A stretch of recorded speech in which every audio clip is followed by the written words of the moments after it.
베드로전서 2장 11절에서 12절 말씀 다 같이 합독하도록 하겠습니다. 사랑하는 자들아, 거류민과 나그네 같은 너희를 권하노니 영혼을 거슬려 싸우는 육체의 정욕을 제어하라. 너희가 이방인 중에서 행실을 선하게 가져 너희를 악행한다고 비방하는 자들로 하여금 너희 선한 일을 보고 오시는 날에 하나님께 영광을 돌리게 하려 함이라. 아멘. 하나님의 말씀입니다. 가을입니다.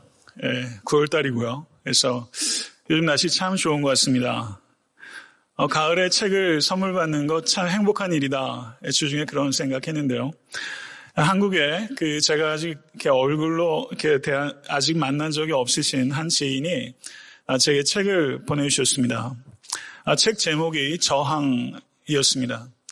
제목에 마음이 이렇게 가서 책 구석구석을 좀 살피던 중에 책의 저자인 오스 기니스 목사님께서 존 스타트 목사님을 방문하였을 때 있었던 기억을 소개하는 부분을 읽으면서 제 마음에 크게 감동을 받았습니다. 방문은 존 스타트 목사님께서 임종을 불과 3주 앞두고 있을 때였습니다. 1시간 넘게 두 분의 목사님께서 지난 추억들을 정겹게 나눈 후에 오스 기니스 목사님께서 존 스타트 목사에게 이렇게 물었습니다. 목사님, 제가 어떤 기도를 해드리기를 원하십니까? 존 스타트 목사님은 기력이 달리시는 듯 숨을 거칠게 몰아쉬시면서 거의 들릴락 말락한 목소리로 이렇게 대답하였습니다. 마지막 숨이 떨어질 때까지 주님께 신실할 수 있도록 기도해 주게. 저는 이 대목을 읽으면서 순간적으로 그 마음에 큰 감동을 받고 한편으로는 너무나 감탄하고 한편으로는 부끄러움으로 한탄할 수밖에 없었습니다. 마지막 숨이 떨어질 때까지 주님께 신실할 수 있도록 기도해 주게. 만약에 이런 삶을 살지 않은 사람이 이런 기도를 요청한다면 그거 참 우스꽝스러운 일이 아닐 수 없습니다. 성도 여러분, 이와 같은 기도의 요청은 참으로 아름답고 정결하고 비범한 기도라고 할 수 있습니다. 존 스타트 목사님은 제가 개인적으로도 너무나 흠모하고 존경하는 목회자입니다. 그분의 책을 제가 거의 다 가지고 있습니다만은 그분의 책 중에 한 권의 책이 현대 사회 문제와 그리스도인의 책임이라는 책입니다. 거기에서 존 스타트 목사님은 나는 두 가지에 헌신하였습니다 라고 이야기를 했습니다. 나는 하나님의 말씀인 성경에 헌신하였으며 또한 하나님께서 우리를 거하게 하신 세상에 헌신하였습니다. 이렇게 이야기를 했습니다. 그리스도인들이 누구인가? 세상에서 하나님 말씀 아래 살아가는 사람, 그 사람이 그리스도인입니다. 세상에서 하나님 말씀 아래 살아가는 분투를 다 마치시고 존 스타트 목사님의 순례는 그렇게 아름답게 완성이 된 것입니다.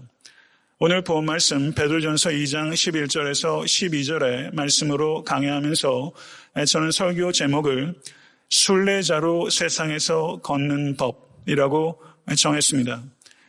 2장 11절에서 12절의 말씀은 곧바로 이어지는 2장 13절에서 5장 11절까지 이어지는 그리스도인들이 구체적인 삶의 자리에서 어떻게 순례자로 걸을 수 있는가에 대해서 원리를 요약하고 있는 부분이다. 이렇게 볼 수 있는 것입니다.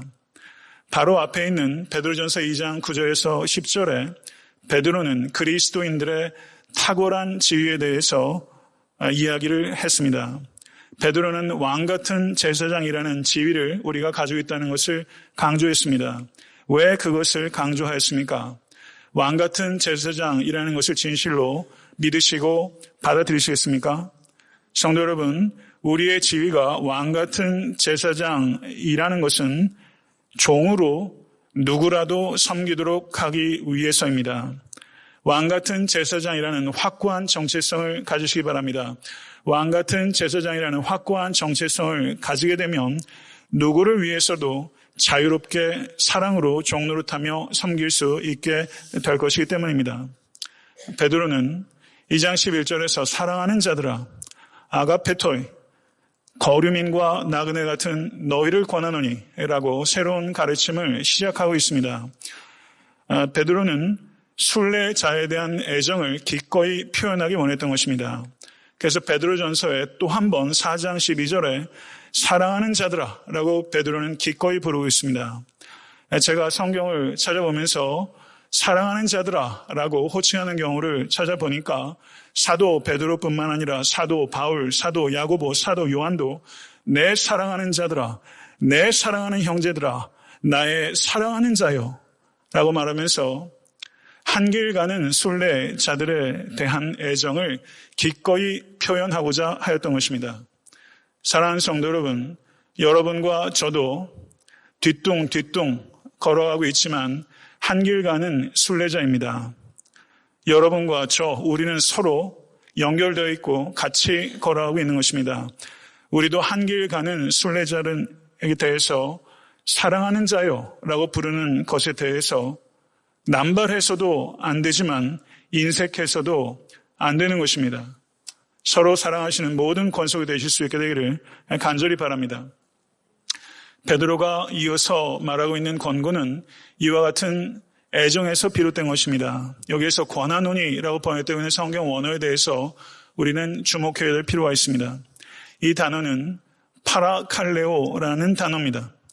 이 단어의 뜻은 강력히 촉구하다, 강력히 호소하다라는 뜻입니다. 파라칼레오는 합성 동사입니다. 파라라는 전치사와 칼레오라는 동사가 결합된 것입니다. 파라라는 전치사는 옆으로라는 뜻이고 칼레오는 부르다는 것입니다. 강력히 촉구하다는 것은 옆으로 부르다는 것을 의미하는 것입니다. 사랑하는 성도 여러분, 사랑과 권위가 결합될 때에만 강력하게 촉구하고 강력하게 호소할 수 있는 것입니다. 사랑이 없는 권위는 권력으로, 권위가 없는 사랑은 맹목으로 전락할 수밖에 없다는 것을 깊이 경계하십시오. 성도 여러분, 제가 질문을 드리겠습니다. 여러분은 지위를 쫓고 있습니까? 아니면 진리를 쫓고 있습니까? 지위입니까? 진리입니까? 지위를 쫓는 사람은 권력을 세우게 되고 진리를 쫓는 사람은 권위를 세우게 됩니다. 권력은 사랑이 없이도 세울 수 있지만 권위는 참된 사랑으로만 세울 수 있다는 것을 명심하시는 여러분과 제가 될 수 있게 되기를 간절히 기대합니다. 성도 여러분, 만왕의 왕이신 예수 그리스도, 예수께서 왕이심을 믿으십니까? 그러나 왕이신 예수님께서는 한 번도 권력을 쫓지 않으셨습니다. 예수 그리스도께서는 십자가만을 쫓으셨습니다. 십자가의 길은 상향의 길이 아니라 하향의 길입니다. 예수 그리스도의 십자가는 참된 권위가 무엇인지 그리고 참된 사랑이 무엇인지를 명확하게 극치적으로 계시하는 사건입니다. 참된 권위는 오로지 희생적 사랑의 섬김을 통해서만 얻게 된다는 것을 잊지 않는 우리 모두가 될 수 있게 되기를 간절히 바랍니다. 성도 여러분, 이 세상에 진실로 필요한 사람이 어떤 사람입니까? 사랑과 권위로 강력하게 호소하는 사람입니다. 가정에서도 그런 사람이 필요하고 목회자도 사랑과 권위를 가지고 강력하게 촉구할 수 있어야 됩니다. 그와 같은 목회자 만나는 것 쉽지 않고 그와 같은 목회자 되는 것 쉽지 않습니다.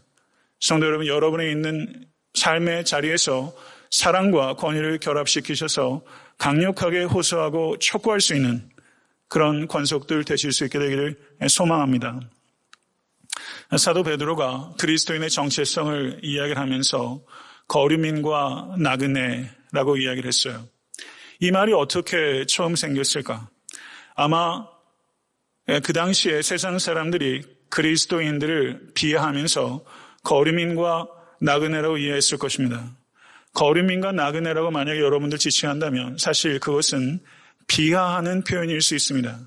그런데 세상 사람들이 그리스도인들을 거류민과 나그네라고 비하했던 바로 그 표현이 그리스도인들이 추구하는 가치의 표현이 됐다는 것입니다. 이거는 역설입니다. 성도 여러분, 거류민과 나그네가 어떻게 의미적으로 분리가 되는가, 이것을 정확하게 구분하려고 노력할 필요는 없습니다. 그러나 거류민과 나그네가 의미하는 것이 무엇인가? 그들은 누구인가? 그들은 자신의 집이 아닌 곳에 살고 있는 사람들, 자신의 집이 아닌 곳에 살고 있는 사람들, 그 사람이 거류민과 나그네예요. 예전에 제가 초등학교 다닐 때만 해도 집집마다 문패 같은 거 많이 걸어 놓으셨어요. 제가 이래봬도 꽤 장난꾸러기였어요. 집집마다 문패를 바꿔달기도 하고, 그런 운동들 도로에서 믿어주세요. 문패가 있단 말이죠. 그런데 저는 한번 생각해 봤어요. 제가 만약에 집이 있는데 요즘 문패 없지 않습니까? 문패에다가 이 집은 안선홍의 진정한 집은 아닙니다. 이렇게 써붙이고 싶은 거 있죠. 그게 진정한 의미예요.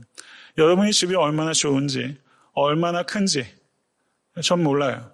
그게 얼마나 여러분들이 중요한지 잘 모르겠어요. 그러나 거기에다가 우리는 가상의 문패를 하나 생각해야 돼요. 나의 진정한 집은 이 땅에 없다. 이것이 바로 거류민과 나그네 의식을 가지고 사는 사람들의, 그게 여러분들의 문패가 되어야 됩니다. 이 집은 나의 진정한 집이 아닙니다. 여러분 이 의식 가지고 살아오고 계십니까? 성도 여러분, 베드로는 순례자로 걷는 법을 이야기하면서 먼저 영혼을 거스려 싸우는 육체의 정욕을 제어하라 라고 부정적 권면을 한 후에 너희가 이방인 중에서 행실을 선하게 가지라 라고 긍정적 권면으로 나아갑니다. 이것은 거의 일관된 성경의 논리적 진술 방식입니다. 이 말은 어떤 뜻입니까? 성경은 영혼은 선하고 육체는 악하다 이렇게 가르치지 않습니다. 성도 여러분, 육체도 하나님께서 우리에게 주신 선물입니다. 그런 의미에서 여기에서 영혼을 거스려 싸우는 육체의 정욕을 제어하라고 했을 때 여기에서 말하는 육체는 인간의 살과 피와 뼈를 의미하는 것이 아닙니다. 여기에서 말하는 육체는 인간의 타락한 자기 중심성을 가리키는 것입니다. 그게 육체입니다. 그 육체의 에피스미아, 정욕을 제어하라고 했을 때 육체의 정욕은 타락한 자기 중심적인 욕심, 그것이 육체의 정욕입니다. 여기서 사도 베드로께서 제어하라 라고 표현한 이 성경 원어는 아페코라는 단어인데 이 단어가 신약 성경 곳곳에 쓰였습니다. 이 단어의 뜻은 멀리하다, 피하다, 금하다 라는 뜻이 있습니다. 그런데 제어하다라고 번역했던 이 동사의 시제가 현재 시제입니다. 이 현재 시제를 반영해서 이 본문의 의미를 이해한다면 이렇게 볼 수 있는 것입니다.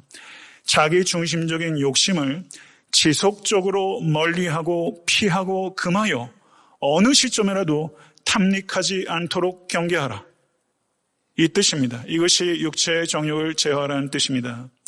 육체의 정욕은 한순간 제어한다고 제어되는 것이 아니라 현재 시제적으로 지속적으로 어느 시점에라도 그것이 나를 덮쳐올 수 있기 때문에 육체의 정욕, 곧 자기 중심적인 욕구에 대해서 멀리하고 피하고 금하고 하는 것들을 지속적으로 하라. 성도 여러분, 이것이 사도 베드로의 권면인 것입니다. 세상은 우리에게 이렇게 말하지 않습니다. 세상은 욕망을 성취하면서 살아라. 그것이 성공한 인생이다라고 말합니다. 욕망을 다스리라 하는 어떠한 가르침에 대해서도 세상은 혐오합니다. 동성애의 욕망, 사랑하는 성도 여러분, 그것에 대해서 다스리라 라고 말하는 것을 세상 사람들은 혐오합니다. 그러나 성도 여러분, 그리스도인의 진정한 자유는 무엇입니까? 그것은 자기 본성대로, 자기 감정대로, 자기 마음대로, 자기 의지대로 살아가는 자의가 아닙니다. 그리스도인의 참 자유는 자의가 아닙니다. 그리스도인의 자유는 죄로의 자유가 아니라 죄로부터의 자유입니다. 이것을 기억하신 모든 권속되실 수 있게 되기를 간절히 축원합니다. 디도서 3장 3절은 말씀하기를 세상에서 말하는 자유로운 삶은 사실상 고삐 풀린 자기 정욕의 종노릇하는 것이다. 이렇게 말씀하고 있습니다. 잘 아시는 대로 갈라디아서 5장 16절 17절은 이렇게 말합니다. 내가 이르노니 너희는 성령을 따라 행하라. 그리하면 육체의 욕심을 이루지 아니하리라. 육체의 소욕은 성령을 거스리고 성령은 육체를 거스리나니 이 둘이 서로 대적하므로 너희가 원하는 것을 하지 못하게 하려 함이라. 갈라디아서 5장 24절은 그리스도 예수의 사람들은 육체와 함께 그 정욕과 탐심을 십자가에 못 박았느니라. 아멘. 성도 여러분, 그리스도인의 자유는 육체의 욕심을 이루는 자유가 아니라 육체의 욕심을 이기는 자유입니다. 그리스도께서 우리에게 자유를 주셨습니다. 예수 그리스도는 해방자이십니다. 우리는 자유합니다. 그리스도께서 우리에게 주신 자유는 성령을 쫓아 행함으로 죄를 짓지 않을 수 있는 자유입니다. 여러분들께서 하고 싶은 대로 하는 자유가 아니라 해야 할 것을 할 수 있는 고상한 자유입니다. 그렇기 때문에 그리스도인의 자유는 방종이 아니라 절제라는 것을 기억하십시오. 모쪼록 이 자리에 계신 사랑하는 모든 권속들께 권면합니다. 모쪼록 육신을 따르는 자가 되지 마시고 성령을 따르는 우리가 될 수 있기를 간절히 소원합니다. 12절 상반절에서 사도 베드로는 긍정적 권면으로 나아갑니다. 거기에서 말씀하기를 너희가 이방인 중에서 행실을 선하게 가져 라고 긍정적 권면을 합니다. 여기에서 사도 베드로가 말하는 이방인은 누굽니까? 이방인이라고 얘기했을 때 젠타일, 일반적으로 이방인은 유대인이 아닌 사람들을 이방인이라고 하는 것이죠. 그런데 좀 더 주의 있게 봐야 됩니다. 베드로 서신서를 받는 이 수신인들은 거의 대부분 이방인 그리스도인들이었습니다. 그렇다면 여기서 사도 베드로가 말하는 이방인은 유대인이 아닌 사람들을 이야기하는 것이 아니라 그리스도인이 아닌 사람들을 이야기하는 것입니다. 사도 베드로는 그리스도인들이 진정한 의미에서 유대인이다. 그리스도인들이 뉴 이스라엘라이트라는 생각을 가지고 있는 것이고 여기서 말하는 이방인 중에서 행실을 선하게 가져라고 했을 때 이방인은 유대인이 아닌 사람들을 가리키는 것이 아니라 그리스도인들이 아닌 사람을 가리키는 것입니다. 성도 여러분, 우리는 그리스도인입니다. 우리에게 사도 베드로는 비그리스도인 중에서 행실을 선하게 가지라고 우리에게 명령하고 있는 것입니다. 그리스도인들은 이방인 중에서 거해야 합니다. 이것은 그리스도인들은 세상에 속하지 않았지만 세상 안에서 살아가야 한다는 뜻입니다. 그리스도인들에게는 두 개의 주소지가 있습니다. 그리스도인들의 첫 번째 주소지는 세상 안이 아닙니다. In the world. 우리는 세상 안에 주소지를 가지고 있습니다. 그러나 우리의 주소지는 이중적입니다. 또 하나의 주소는 in Christ. 우리는 그리스도 안에 살아갑니다. 우리는 세상 안이라는 자연적 환경 속에 살지만 그리스도 안이라는 초자연적 환경 속에서 살아가는 존재인 것입니다. 성도 여러분, 세상 안에 살면서 그리스도를 떠나지도 마시고 그리스도 안에 살면서 세상을 떠나지도 마십시오. 세상을 몰두하지도 마시고 세상을 회피하지도 마시기를 간절히 바랍니다. 성도 여러분, 하나님께서는 선한 행실 때문에 우리를 구원하지 않으셨습니다. 그러나 하나님께서는 우리가 선한 행실을 하도록 우리를 구원하셨다는 것을 기억하실 수 있게 되기를 바랍니다. 에베소서 2장 10절에 말씀하기를 우리는 그가 만드신 바라 그리스도 예수 안에서 선한 일을 위하여 지으심을 받은 자니 이 일은 하나님이 전에 예비하사 우리로 그 가운데 행하게 하려 하심이니라. 아멘. 믿으십니까? 하나님께서 우리를 지으신 목적이 선한 일을 위하여 지으셨다. 이렇게 말씀하고 있습니다. 성도 여러분, 선한 행실이 구원의 이유가 아니라 구원의 근거가 아니라 선한 행실이 구원의 목적입니다. 선한 행실로 구원을 요구할 수 있는 공로를 삼을 수 없습니다. 그러나 성도 여러분, 선한 행실은 그리스도인들에게 나타나야 하며 나타날 수밖에 없습니다. 여러분의 선한 행실은 여러분들이 구원받았다는 증거입니다. 선한 행실은 완벽한 삶이 아니라 변화된 삶을 나타내는 것입니다. 여러분 삶 가운데 변화된 선한 행실이 없다면 구원받지 못한 것입니다. 이것이 성경의 말씀입니다. 성도 여러분, 세상은 갈수록 부패하고 어두워져 가고 있습니다. 이런 세상에서 그리스도인의 선한 행실이 세상에 어떤 영향을 끼칠 수 있을까? 여러분의 선한 행실이 세상에 어떤 영향을 끼칠 수 있다고 생각하십니까?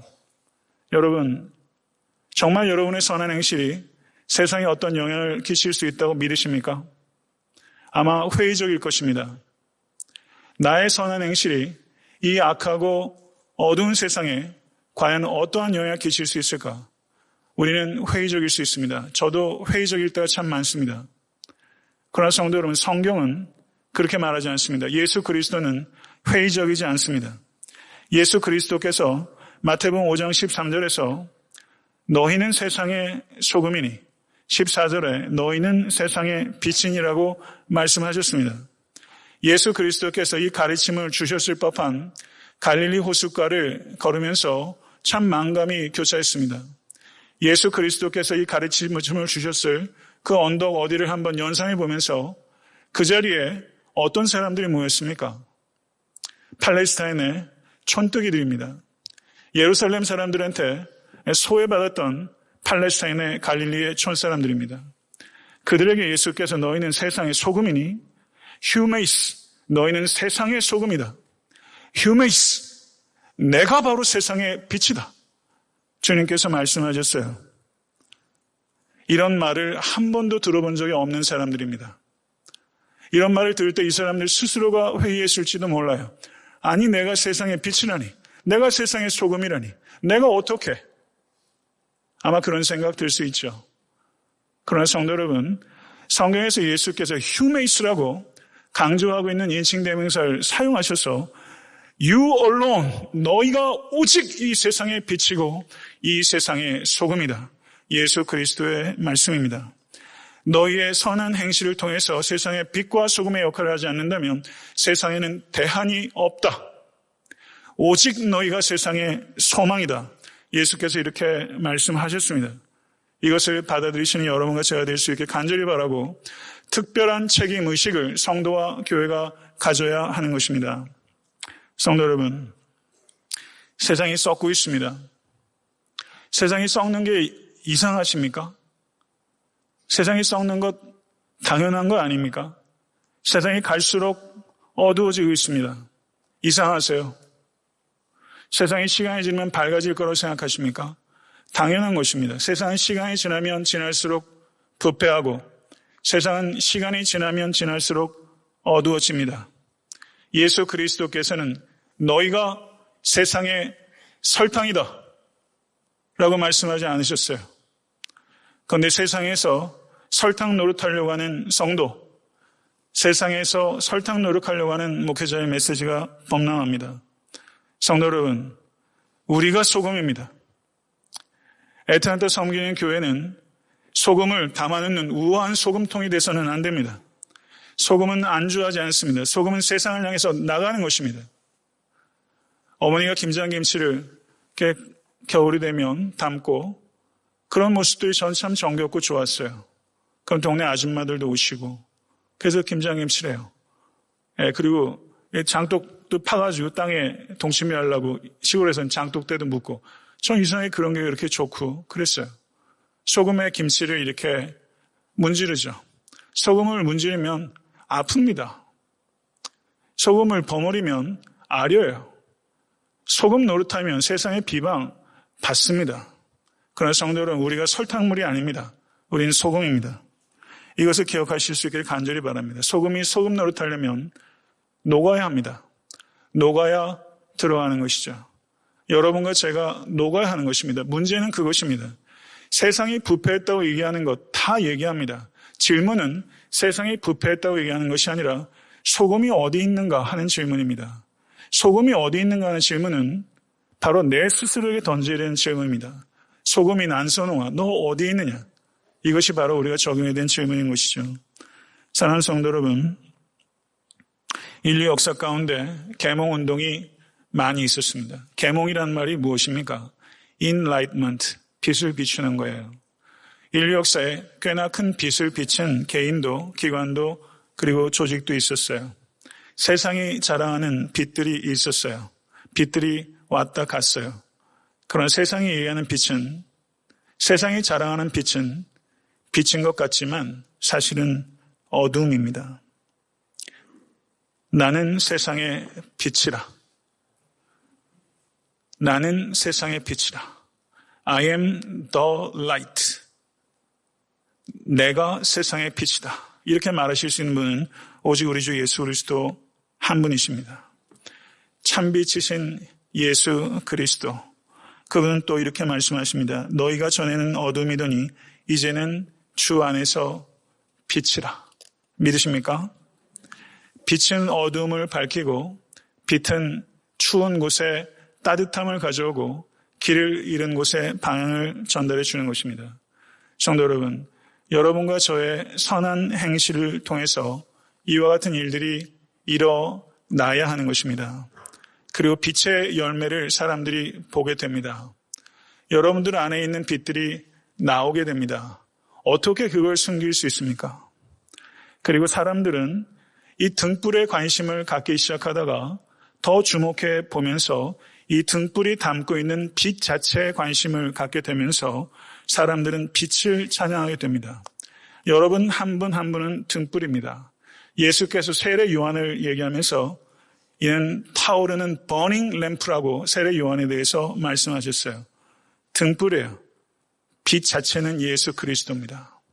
여러분들께서 빛을 담고 있는 등불 되십시오. 그리고 여러분 주변에 있는 사람들이 여러분을 보고 빛 대신 예수께로 인도함을 받는 그와 같은 빛의 열매들이 여러분과 저의 삶 가운데 그리고 애타한테 섬기는 교회 가운데 풍성할 수 있게 되기를 간절히 소원하고 그렇게 될 줄로 믿습니다. 성도 여러분, 사도행전 10장 38절을 보게 되면 예수께서 두루 다니시며 선한 일을 행하셨다라고 말씀합니다. 사도 바울은 갈라디아서 6장 9절과 10절에서 우리가 선을 행하되 낙심하지 말지니 포기하지 아니하면 때가 이름에 거두리라. 그러므로 우리는 기회 있는 대로 모든 이에게 착한 일을 하되 더욱 믿음의 가정들에게 할지니라. 아멘. 성도 여러분, 은혜를 사모하십니까?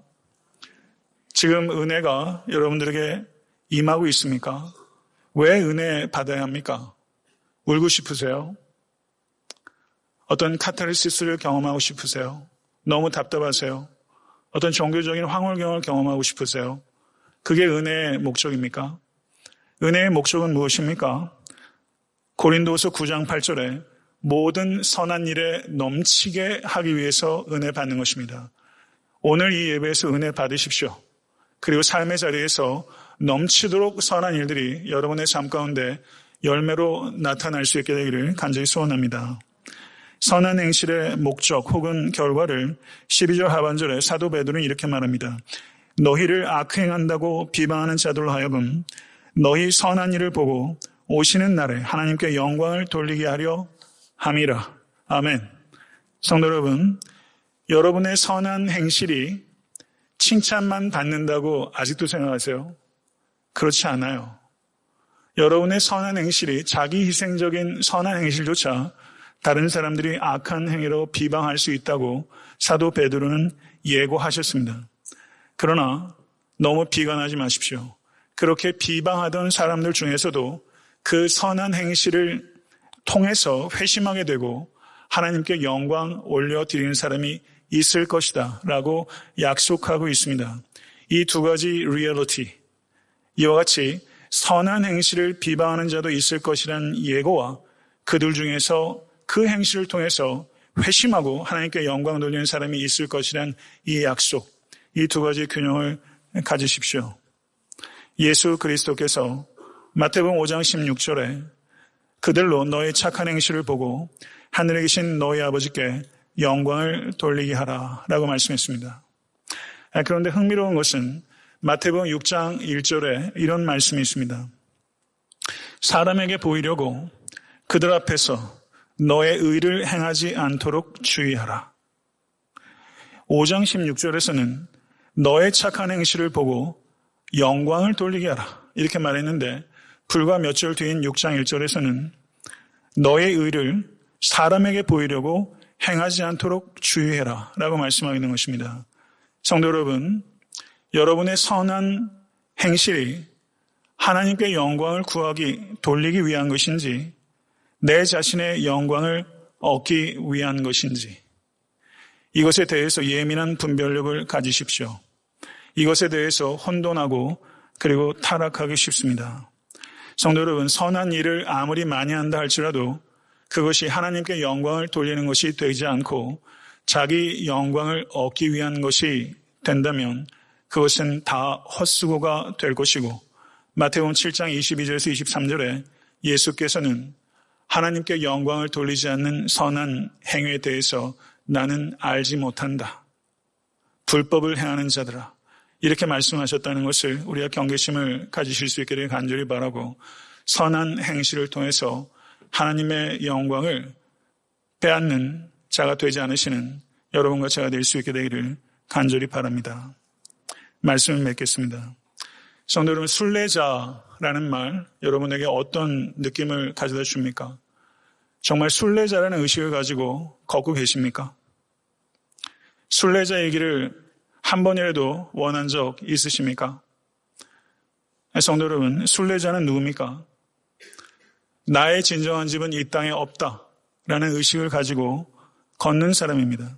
순례자는 영혼을 거슬려 싸우는 육체의 정욕을 제어하고 구체적인 삶의 자리에서 선한 행실을 나타내는 일에 헌신합니다. 순례자는 욕심을 이루기 위해서가 아니라 욕심을 이기기 위해서 걷습니다. 순례자는 다른 종교에서 말하는 순례자와 다릅니다. 기독교적인 성경적인 순례자는 세상에 빠지지도 않고 세상을 떠나지도 않습니다. 세상 안에 있으면서 그리스도 안에 살고 있다는 것을 나타내는 순례자입니다. 순례자는 세상에서 무책임하게 살지 않고 세상의 소금이요 빛이라는 책임감 있게 소명을 받아들이고 자기를 부인하는 방식으로 썩는 것을 막고 어두운 곳에 빛을 밝히는 사람입니다. 성도 여러분, 순례자로 걸어가십시오. 그리고 여러분들이 순례자로 걸어갈 때 누군가가 여러분의 그 걸음을 보고 또 다른 순례자를 부를 수 있다면 성도 여러분 얼마나 아름답습니까? 여러분의 순례가 누군가의 또 다른 순례자를 부르는 그런 순례가 될 수 있게 되기를 간절히 바랍니다.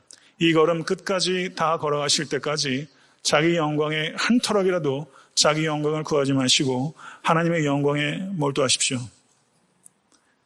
마지막 숨이 떨어질 때까지 주님께 신실할 수 있도록 기도해 주게. 마지막 숨이 떨어질 때까지 주님께 신실할 수 있도록 기도해 주게. 저는 우리가 인생에서 임종을 앞두기 한 3주 전쯤에 여러분과 제가 누군가에게 마지막 숨이 떨어질 때까지 주님께 끝까지 신실할 수 있도록 기도해 주게라고 요청할 수 있도록 우리의 삶을 이끌어갈 수 있게 되길 간절히 바랍니다.